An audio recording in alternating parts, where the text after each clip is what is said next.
The story people tell about Nicki Minaj is simple. She changed. One moment she condemned Trump, calling him dangerous, talking about immigrant children and broken families. The next, she stood in front of cameras, praising him, smiling, calling herself MAGA, like it was always there. I stopped listening and started watching her face. The pauses, the calm, the smile arriving before the words left her mouth. I recognized it immediately. I used to stand outside closed doors for a living. In my world, humiliation isn't the end of a career, it's the middle of a ritual. By the time this story is over, you'll understand why Nicki Minaj agreed to be seen like that. Because once you agree to be humiliated where everyone can see you, they no longer need to decide whether you're allowed to exist.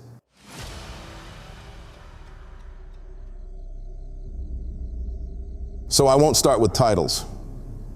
I'll start with the feeling that brought me there. Fatigue. The kind you earn after years of being reliable. After building a career that doesn't make headlines but keeps other people from embarrassing themselves. I work in press. Not television, not strategy. I coordinate. Badges, schedules, overflow. The things no one notices unless they fail. I've been doing it long enough to recognize the look people give you when you blend into the furniture. That's how you know you're trusted. I grew up with Nicki Minaj in my headphones. Not the persona, the survival, the confidence that felt like armor. When my mother would see her on television, she'd say, "We made it." Like Nicki's presence proved something for women like us, who learned early to keep our backs straight. I defended her more than once. Lost a friendship once too, after an argument that got too personal. I told myself it was worth it. Representation always costs something. The assignment came through like they always do. Late, brief, no drama. A Trump-adjacent event with press overflow. I didn't ask for it. I didn't question it. That's not how you stay working. I was told where to be, what badge to wear, who I reported to. Yellow stripe, secondary access. The kind that lets you move without being remembered. The first thing I noticed was how layered the room felt. Wristbands on wrists that didn't match the list. People waved through without stopping. Names spoken casually that weren't written anywhere. Nicki's name floated by once, then again, each time like a certainty. Not if, when. I told myself this was normal. Big events have gravity. They pull in people you don't see until they're already standing next to you. I checked my tablet. I adjusted a lanyard. I did my job. It wasn't until I realized no one had asked me to do anything specific that my stomach tightened. I was there, but I wasn't tasked. No list to fix. No runner to redirect. Just presence. Steady.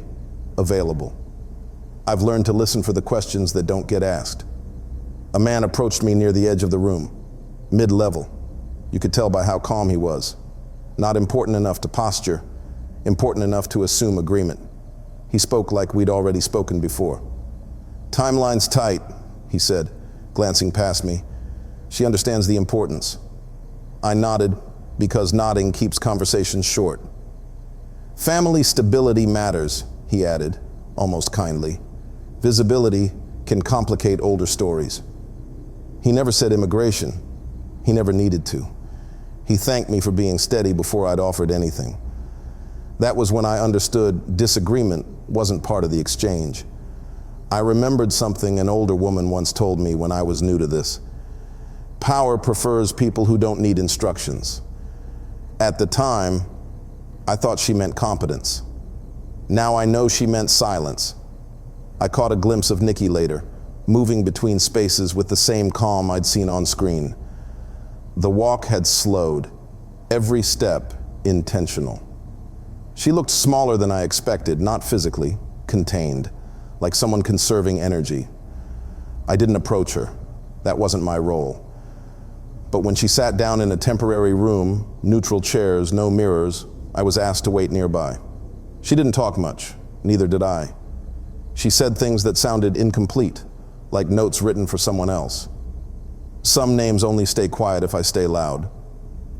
This keeps things still. She never asked for reassurance. She never asked for help. When she stood to leave, she smoothed her clothes with a precision that made my chest ache. I realized then that nothing happening today was sudden. Whatever was coming had been practiced for a long time. As she walked toward the stage, I understood why I'd been placed there. Not to influence anything, to witness, to be one more steady presence confirming that this was normal, that this was survivable. The lights flared, the applause rose, and before the words finished leaving her mouth, her smile arrived. Early, calm, prepared.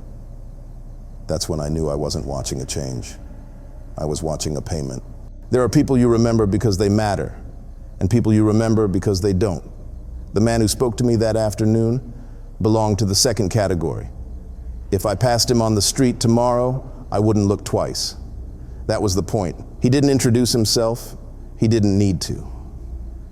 He stood close enough that I could smell the coffee on his breath and spoke like we were already mid-conversation. "Timeline's tight," he said, eyes tracking the room, not me. "But she understands the importance of today." I nodded. Not because I understood, because nodding keeps doors from closing. He smiled, brief and professional. "Good. Steadiness matters right now." That word again. He talked in logistics, the way men do when they want you to stop listening for meaning. Arrival windows, sight lines, the order of things. He never raised his voice, never leaned in. He spoke as if the outcome had already been agreed to somewhere else, and this was just the part where everyone made sure it went smoothly. I tried to anchor myself in my role. Press coordination, secondary access, yellow stripe. My job was to make sure nothing spilled where it shouldn't. Still, something about the way he spoke made my palms damp. Not fear, recognition. "Visibility complicates older stories," he said lightly, like he was talking about bad lighting. "Especially when people start pulling threads they don't understand." I waited for the word immigration. It never came. Instead, he said, "Family stability is important. We all want things to stay uncomplicated." He corrected himself gently.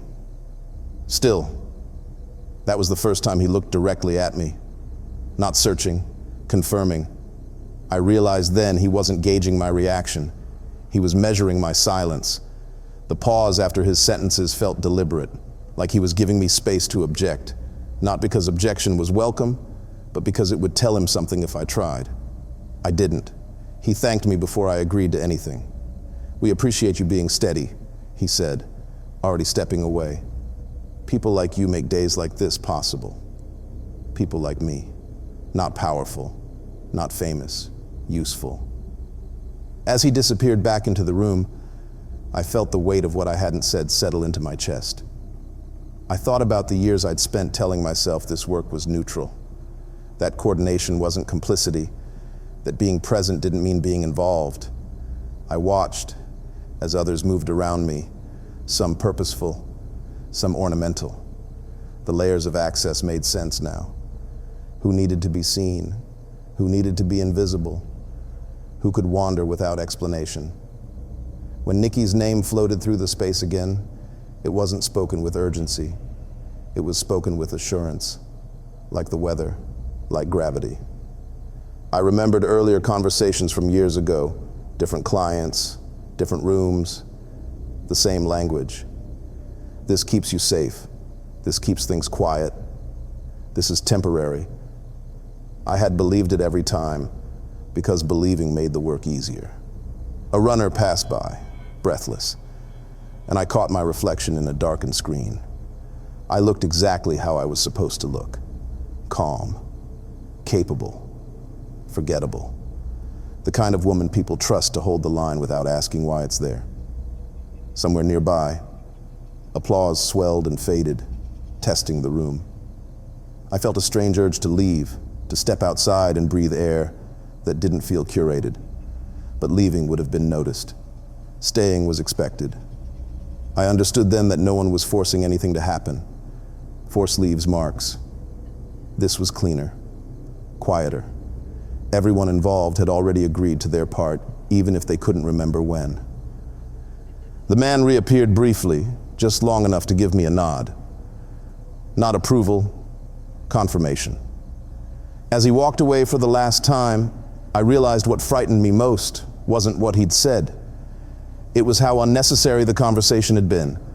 Everything was already in motion. I was just there to make sure nothing slowed it down. And that's when it occurred to me, if this was the middle of the day, if this was the calm, then whatever came next wouldn't need instructions at all. It would only need witnesses. They told me to wait nearby, not with her, not across from her, nearby. Close enough to hear if she needed something, far enough to pretend I hadn't been part of the room.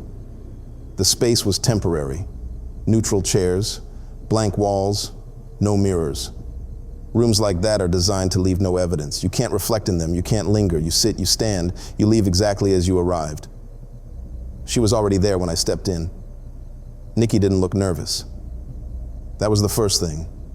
She looked contained, like someone who had learned how to keep their energy folded inward. Her posture was perfect, but not relaxed. The kind of stillness that comes from conserving. She sat in the chair closest to the wall, hands resting lightly on her knees, eyes forward, not unfocused, just elsewhere. For a moment, neither of us spoke. Silence in rooms like that is rarely awkward. It's functional. "I won't need much time," she said eventually, voice even. Not asking, informing. I nodded, because nodding was the only language anyone had taught me here. She looked at me then, not directly, but enough to register my presence. I realized she was cataloging, the way people do when they need to know who will remember this moment later.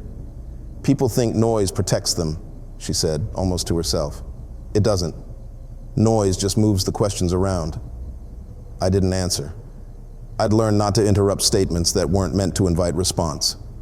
She adjusted one sleeve, smoothing the fabric with a precision that felt practiced. "Some names only stay quiet if I stay loud," she added. The sentence hung there, unfinished. She didn't clarify. She didn't need to. I felt the weight of what she wasn't saying press against my chest. Family stories, old photos, interviews that didn't age well when context changed, histories that had survived because no one had thought to examine them too closely. Not threats, reminders. "This keeps things still," she said, softer now, not reassuring, resigned. I wanted to tell her she didn't have to do this. The thought rose instinctively like muscle memory from another life. But even as it formed, I understood how childish it sounded.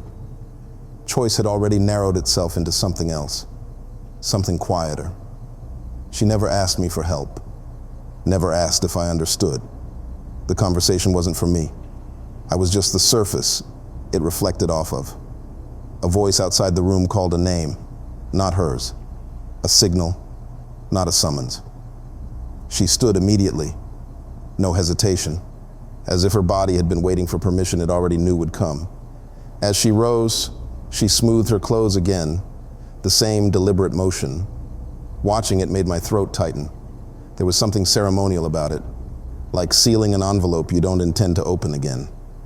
"You've been steady," she said to me then, finally meeting my eyes. There was no gratitude in it, just acknowledgement, like we were exchanging confirmation codes. I realized in that instant why I'd been placed there.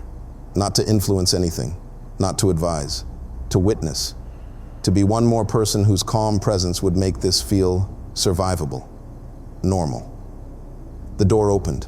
Light from the corridor spilled in, harsher than the room had been. She stepped toward it without looking back. As she walked away, I understood something that made my hands tremble despite my best effort. Nothing about today was sudden. Nothing about this was reactive. Whatever was about to happen had been rehearsed long before I ever received that late night assignment. I followed at a distance, my badge swinging lightly against my chest. The sound felt too loud. The closer we got to the stage, the more the air changed, thicker, charged. Applause tested itself somewhere beyond the curtains, rising and falling like a wave practicing its shape. She paused just before stepping into the light, not to think, to align. And when she moved forward, when the lights flared and the crowd surged, I saw it again, the smile arriving before the words finished leaving her mouth. Early, calm, prepared. That's when I understood I wasn't watching a performance. I was watching someone honor an agreement they'd made a long time ago, one that didn't require belief, only endurance. From the side of the stage, everything looks flatter. The lights don't glow, they glare. Faces blur into a single moving shape. Sound loses direction. Applause doesn't rise, it presses. I stood where I was supposed to stand, out of frame, useful, but unseen. When Nicki stepped into the light, the room shifted in a way I'd felt before at other events, other clients. Not excitement, alignment, like a machine finding its rhythm. The crowd reacted instantly, but she was already ahead of them. Her smile arrived first, early, practiced, settling into place before the words finished leaving her mouth. I watched her shoulders. They never dropped. She spoke smoothly, confidently, saying the things everyone would replay later, argue about, defend or attack online. From where I stood, none of it sounded spontaneous. It sounded maintained. Each sentence landed exactly where it needed to, then cleared space for the next. Applause filled the gaps before meaning had time to settle. That was the part that made my chest tighten, the timing, the way the crowd responded on cue, like they'd been trained to react before they could think, like thinking wasn't required anymore. I remembered what the man had said earlier. Steadiness matters right now. I understood it differently watching her. Steadiness wasn't about belief, it was about endurance, about holding the posture long enough for the moment to pass without leaving marks. From the stage, she looked powerful. From the side, she looked contained, like someone holding their breath underwater, counting silently, waiting for the signal to surface. The applause swelled again, louder this time. Her smile didn't change. It stayed fixed, almost gentle, like a mask molded to fit perfectly. She nodded once, small and precise, acknowledging the noise without absorbing it. When it was over, when she turned away from the lights, the shift was immediate. The smile vanished the moment she crossed the threshold, not collapsed, released. Her shoulders didn't slump, but something in her posture thinned, like the tension that had been holding her upright was no longer required. Backstage swallowed her quickly. The air felt cooler there, heavier. People moved around her with efficiency, not reverence. Towels appeared, water bottles, hands guiding her forward without asking. I caught up just enough to see her face clearly. Drained isn't the right word. She wasn't exhausted. She was emptied, like something had been carefully poured out and sealed. Her eyes stayed forward, unfocused, already moving past the moment everyone else was still celebrating. No one spoke to her about what she'd said. No one congratulated her. That struck me more than anything. This wasn't treated like a victory. It was treated like a completed step. I thought again about rooms with no mirrors, about silence that functions instead of comforts, about how many times I'd told myself this work was neutral. As she moved down the corridor, the applause still echoing faintly behind us, I noticed how deliberate her steps were. Not rushed, not hesitant, measured, like she was conserving what little she had left. People peeled away one by one, returning to their roles. I stayed because staying was what I'd been selected to do. My badge tapped softly against my chest with each step, the sound too loud in my ears. We reached the exit area where the lights dimmed again, where sound flattened back into something manageable. The car waited outside, engine running, door already open. She paused just before stepping out. For a moment, I thought she might say something. Explain, acknowledge me. But explanations belong to people who still believe they matter. She turned her head slightly and looked at me. It wasn't anger, it wasn't fear. It was something colder, disgust. Not at me exactly, but at what my presence represented. Understanding, memory, the version of herself that still recognized the cost. Then she looked away, stepped into the car, and the door closed without a sound. I stood there long after the vehicle pulled away, the quiet settling in around me like dust. Only then did I realize what had unsettled me most. She hadn't looked relieved. She'd looked finished. The car pulled away without a sound, and for a moment I stayed exactly where I was. No rush, no relief. The quiet settled in the way dust does, slow, unavoidable, already coating everything. Behind me, the event kept moving. Chairs folded, cables coiled, lights dimmed and reset. The speed of it felt wrong, like a drill everyone had practiced so many times they could do it without thinking. Erase the shape of the moment, restore the room, keep it usable. I turned back toward the venue, and that's when I saw him. Across the space, away from the noise, stood Donald Trump, not surrounded by chaos, by calm. He wasn't speaking. He wasn't gesturing. He wasn't performing. He was watching, eyes steady, posture loose, like a man checking off a completed task. Our eyes met, just long enough to confirm that he knew I'd seen everything I needed to see. Then his mouth curved into a small smile. Not friendly, not triumphant, satisfied. It wasn't about Nicki. I understood that immediately. It was about completion, about a system recognizing its own efficiency. He didn't need to threaten anyone in that room. Threats are for people who don't understand the cost of being visible. The smile disappeared as quickly as it came, and he turned away. The moment was over before my body caught up to it. I went back to work. That part scares me the most now. Not that I stayed, but how easily I did it. I fixed a badge that wouldn't scan, answered a question about timing, pointed someone toward the right corridor. Routine tasks slid into place like muscle memory. Around me, people were already arguing about what Nicki had said, reframing it in real time, defending, mocking, turning it into something manageable. Truth didn't vanish. It got processed. I noticed something else too. I felt calm, more controlled than I should have been, less curious. The posture had transferred. The same stillness I'd watched her hold had settled into my shoulders, my jaw, the way I stood without shifting my weight. I hadn't agreed to anything out loud, but my body had learned how to stand. As I walked, my badge tapped softly against my chest. Tap, tap, louder in my ears than it should have been. I passed the temporary room again, the one with no mirrors. The chair Nicki had sat in was empty now, already being moved aside, already losing its shape. For a second, it felt heavier than it had any right to. I stopped wondering what they had on her.